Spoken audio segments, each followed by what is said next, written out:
Welcome to the Word of God, SOAR International Ministries Incorporated.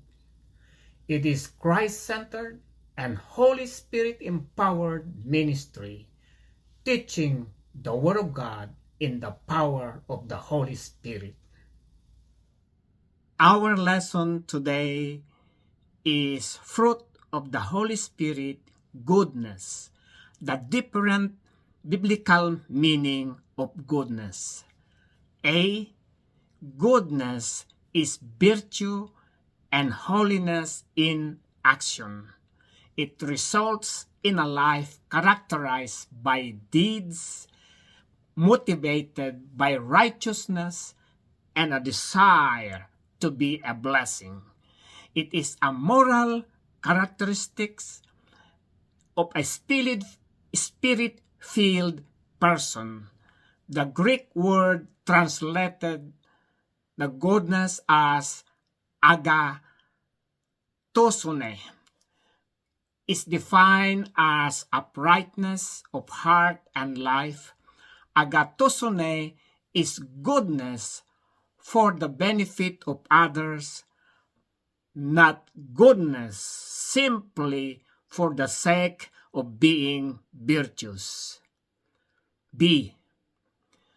In the Bible, goodness is an inherent attribute of God and a fruit of the Holy Spirit within believers, characterized by an excellence of character, righteousness, and a benevolent actions towards others. It is defined not just by moral behavior, but by an inward nature that reflects God's kindness, integrity, and desire to be well-being of others. Goodness as a divine attributes. Number 1, source of all goodness. The Bible teaches that God is the source of all goodness, and every good gift comes from Him. The Bible says in James chapter 1 verse 17, every good and perfect gift is from above, coming down from the Father of the heavenly lights, who does not change like shifting shadows. Number 2, God's character. God's nature is intrinsically good, characterized by His steadfast love and mercy, as seen in these 2 verses. The Bible says in Psalms 23 verse 6, surely your goodness and love will follow me all the days of my life, and I will dwell in the house of the Lord forever. Number 2, the Bible says in Micah 6:8, He has shown you, O mortal, what is good, and what does the Lord require of you? To act justly, and to love mercy, and to walk humbly with your God. Number 3, redemption. God demonstrates His goodness through His plan to redeem humanity from sin, offering the gift of His Son to lead people to repentance and salvation, as seen in this verse. According to Romans chapter 2 verse 4, or do you despise the riches of his goodness, forbearance, and long-suffering, not knowing that the goodness of God leads you to repentance. Goodness as the fruit of the Holy Spirit. Number 1, spiritual quality. Goodness is listed as one of the fruit of the Holy Spirit in the New Testament found in Galatians chapter 5 verse 22. Number 2, demonstrated by believers. When the Holy Spirit controls a person's life, this fruit of goodness is manifested in their actions and character. According to 2 Thessalonians chapter 1 verse 11, with this in mind, we constantly pray for you, that our God may make you worthy of his calling, and that by his power he may bring to fruition your every desire for goodness and your every deed prompted by faith.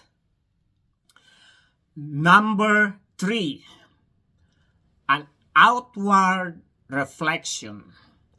This inward goodness is expressed outwardly through acts of kindness, compassion, and a desire to benefit others, serving as an outward sign of the transformed heart.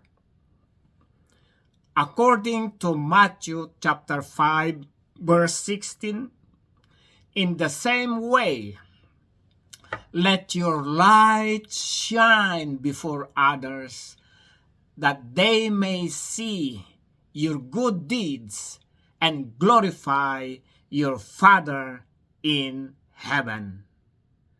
Number 4, it is a command. We are commanded as Christians to have goodness in our life.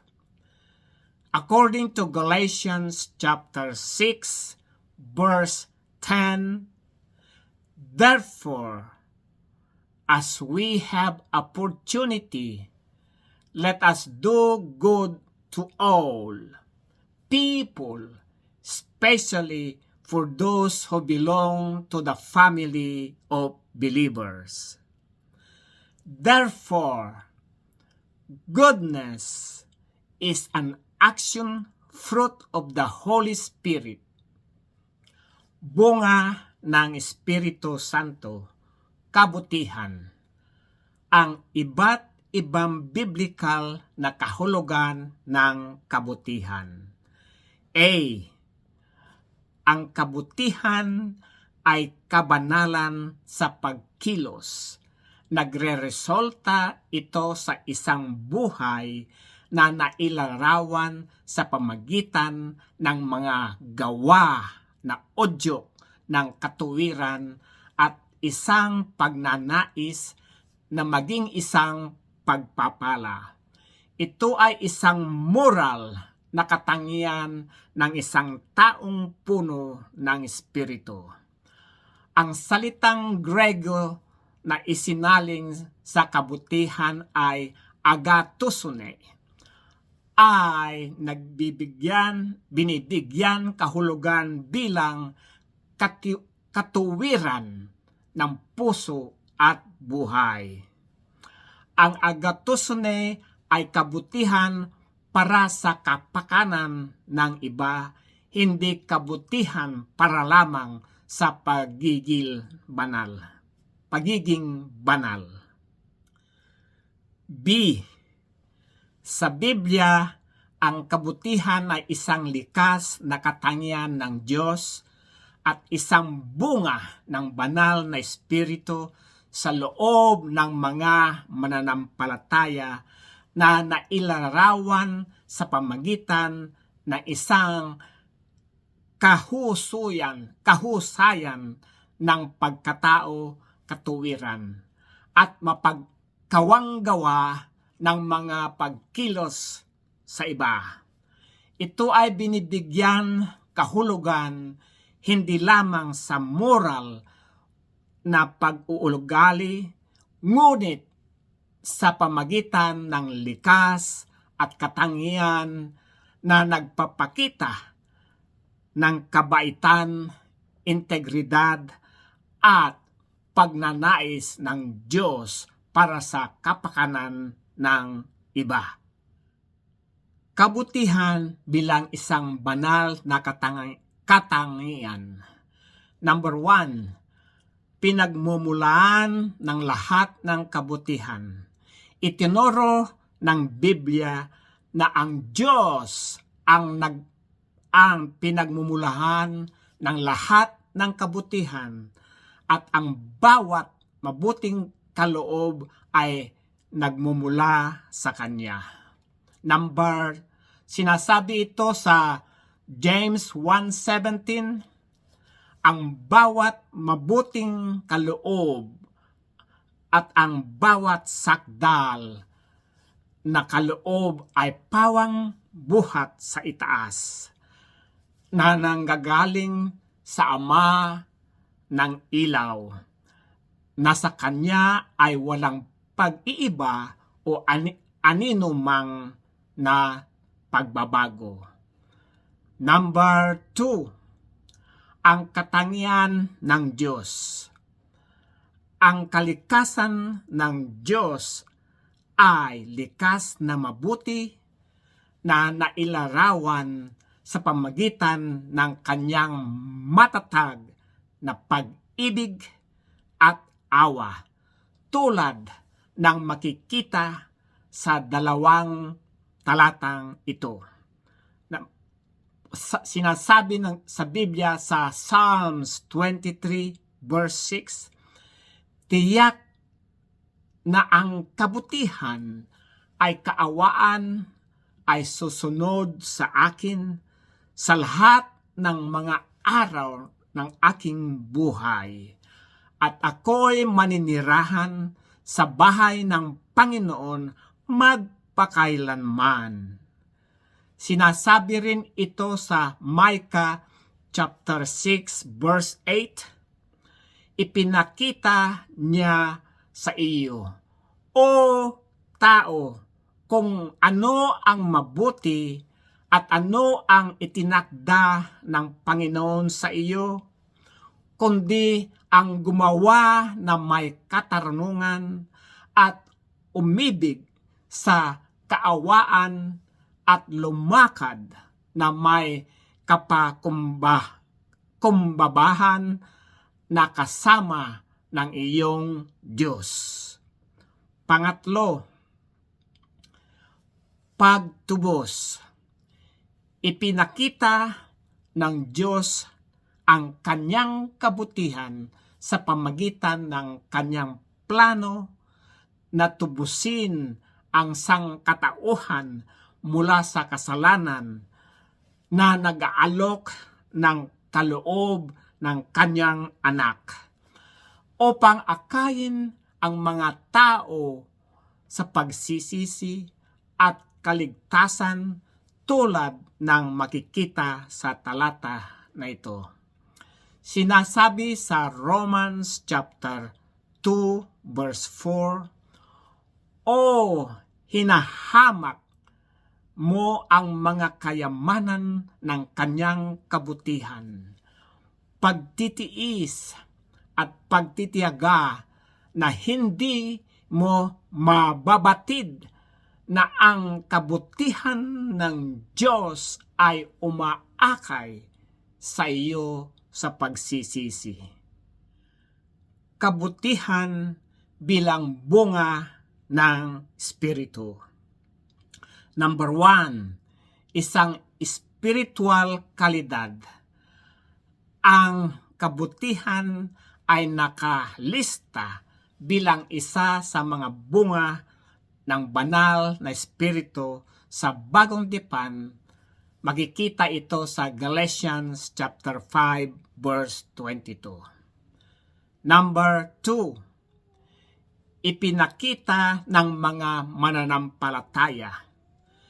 Kapag kinukontrol ang banal na espiritu ang buhay ng isang tao, ang bunga ng kabutihan ay makikita sa kanilang mga kilos at pagkatao. Sinasabi ito sa 2 Thessalonians chapter 1 verse 11. Dahil din dito ay lagi naming idinadalangin kayo na kayo'y aariin ng Diyos na karapat-dapat sa pagkatawag sa inyo at tuparin ang bawat hangarin sa kabutihan at gawa ng pananampalataya na may kapangyarihan. Pangatlo, isang panlabas na pagninilay. Ang panloob na kabutihan, ito ay ipinahayag sa panlabas sa pamagitan ng mga gawa ng kabaitan, pakikiramay at pagnanais na makinabang sa iba, na nagsisilbing panlabas na tanda ng nagbagong puso. Sinasabi ito sa Matthew chapter 5 verse 16, paliwanagin ninyo ngayon ang iyong ilaw sa harap ng mga tao, upang makita nila ang iyong mabuting gawa at luwalhatiin nila ang iyong Ama na sa langit. Number 4, ito ay isang utos. Inutusan tayo bilang mga Kristiyano na magkakaroon ng kabutihan sa ating buhay.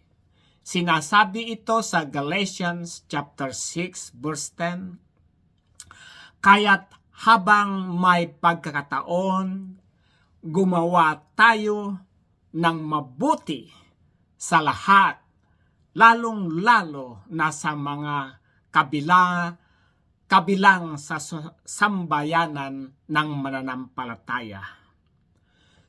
Sa makatuwid, ang kabutihan ay isang pagkilos na bunga ng Espiritu Santo.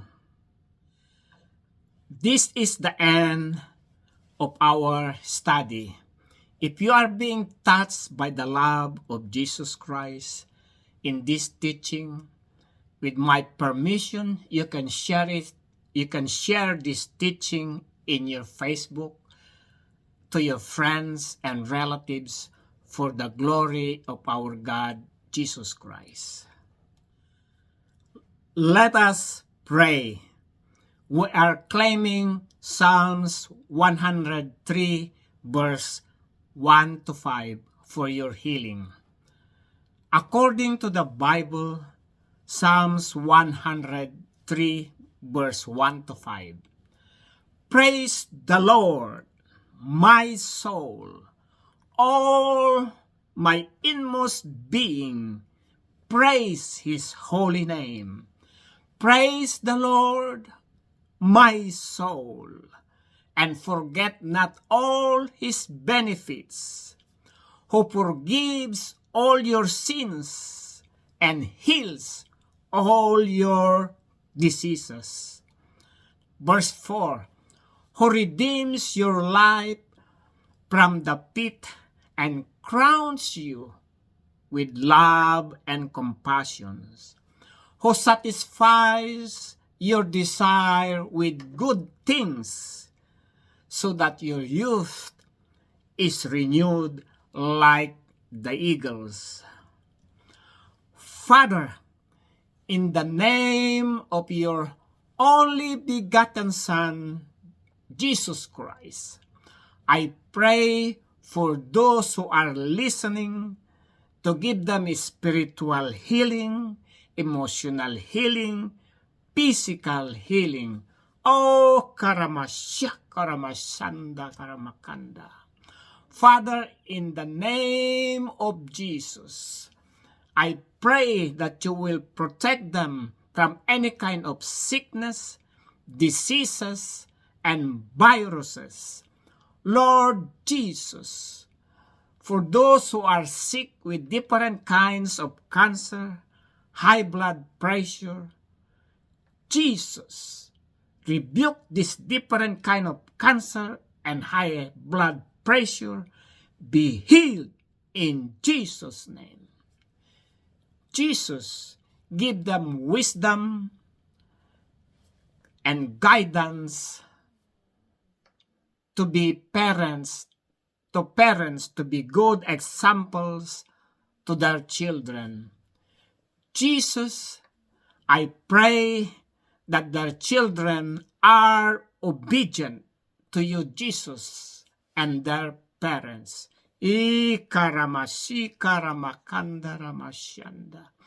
Father, Jesus, cover them with your most precious blood.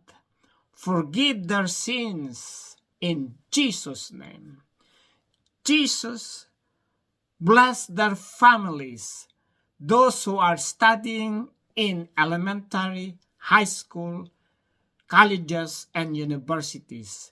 Give them wisdom to have good grades.